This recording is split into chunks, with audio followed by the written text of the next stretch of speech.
anticipation of the call between the President and President Xi tomorrow, has the U.S. government made a determination whether China has decided whether or not to sort of agree to Russia's request to provide assistance for its invasion of Ukraine?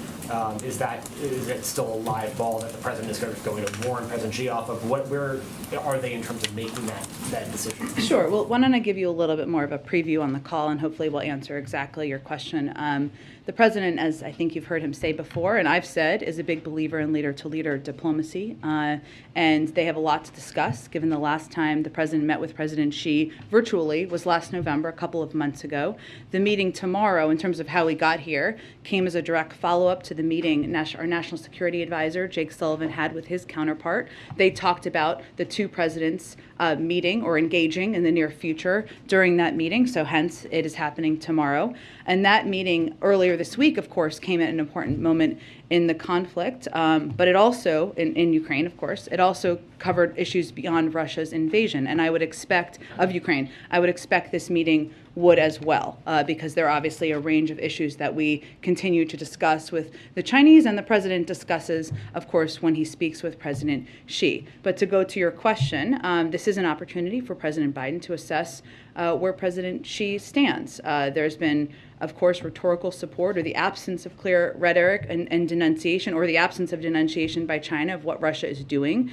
This flies in the face, of course, of everything China stands for, including the basic principles of the UN Charter, including the basic principles of respect for sovereignty of nations. And so the fact that China has not denounced what Russia is doing in and of itself speaks volumes. And it also speaks volumes not only in Russia and Ukraine, but around the world. And this call also comes, as Jake Sullivan's meeting earlier this week, as we have made clear our deep concerns about China's alignment with Russia and the potential implications and consequences of that. So the president will also share his assessment of that during the call. But I don't have an update for you on any internal assessment. That is just how we are approaching, or he is approaching, the call tomorrow.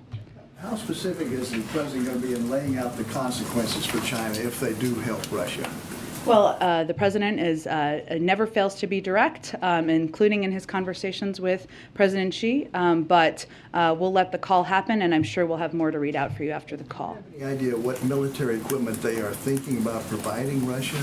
I don't have any assessment of that from here. Which side requested this call between President Biden and President Xi tomorrow? It was discussed during the meeting that our National Security Advisor had on Monday. So are you saying it was mutually agreed upon? They mutually agreed to move forward with it during that meeting. Secretary Blinken just said that the U.S. is concerned China is considering directly assisting Russia by providing them with more military equipment to use in Ukraine.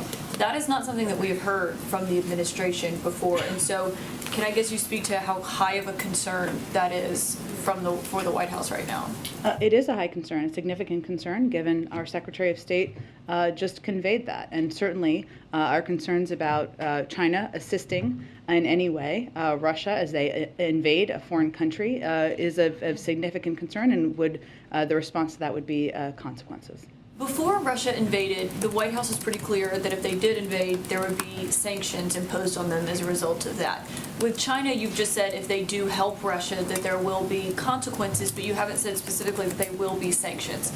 Can you say, without saying what they are, that they will be sanctioned if they do help Russia with military equipment for this invasion? I'm just not going to outline what the consequences would look like, and the president obviously will speak with President Xi tomorrow, and he'll speak directly about that.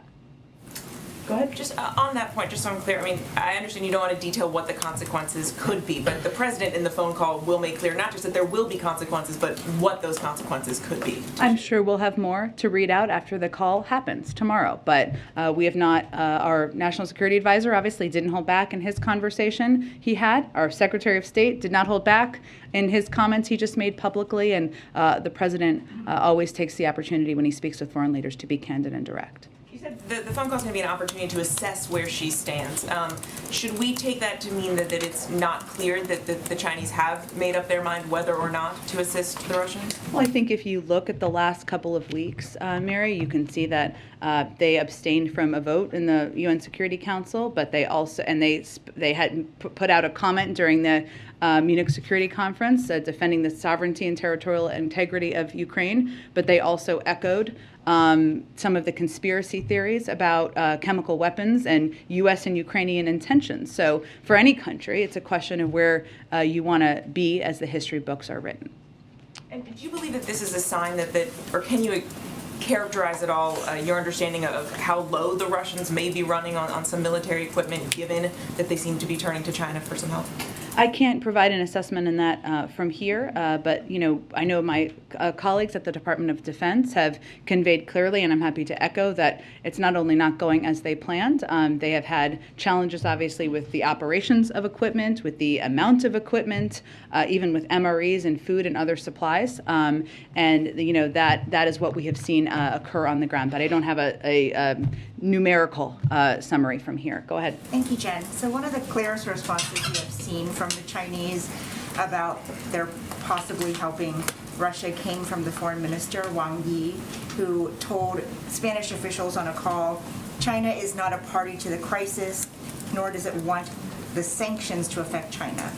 What sanctions are they talking about? Did Jake Sullivan specifically bring up sanctions during the meeting in Rome? I can't speak to what he meant. You'd have to ask the Chinese. Okay, well, has the Chinese expressed the same thing to the U.S., that they do not want to run the risk of being sanctioned? The Chinese would speak for themselves. We typically don't speak for others.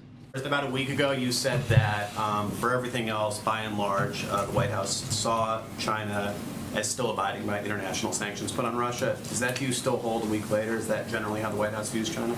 I don't have a new assessment of that. We're obviously watching very closely.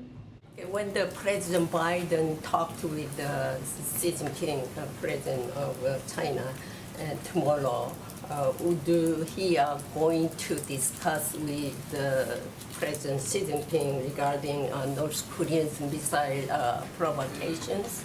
I expect there'll be a range of topics discussed, including security in the region, but we'll have more to read out when that conversation is done. Thanks, everyone. See you tomorrow.